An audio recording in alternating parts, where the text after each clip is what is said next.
Bonsoir, nous verrons un programme d'actualité ce soir sur Antenne 2 après un nouvel épisode de Kojak.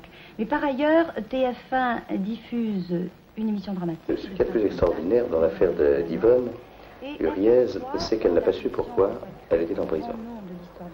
C'est ainsi que quand Thierry s'est suicidé et que la presse et la radio ont commencé à parler de cette affaire, tout le monde a parlé d'un chèque sans provision, pour une paire de lunettes, enfin je ne sais plus exactement ce qu'on disait, mais personne à l'époque ne parlait du poste de télévision. Or, Yvonne avait fait 2 mois de prison sans connaître le motif exact pour lequel elle était en prison.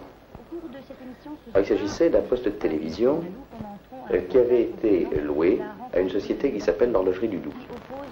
C'était un poste de télévision particulier puisque la location était payée par des pièces qui étaient introduites dans le poste pour le faire fonctionner. Ce poste avait plus ou moins bien marché et Yvonne en particulier avait à un moment avec René, ils avaient déménagé tous les deux pour aller en Normandie. La société de l'Horlogerie du Doubs, un beau jour, a cherché son poste. Ce jour-là, elle n'a pas trouvé Yvonne et René.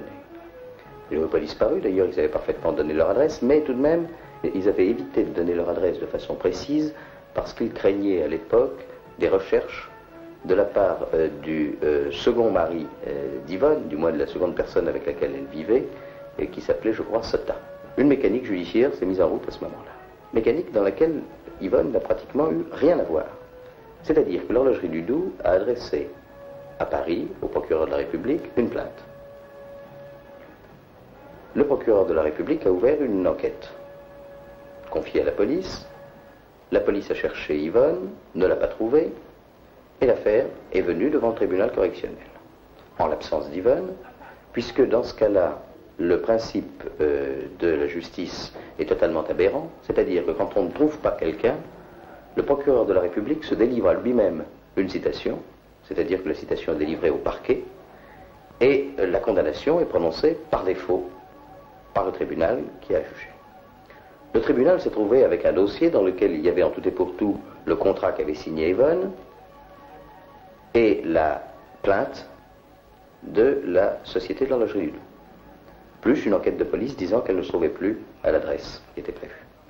Le tribunal a dit bon, Madame Huriez a détourné ce poste et on l'a condamnée immédiatement à 4 mois de prison, sans rien savoir, ni ses conditions de famille, ni de ce qu'elle était, ni dans quelles conditions elle était partie, rien.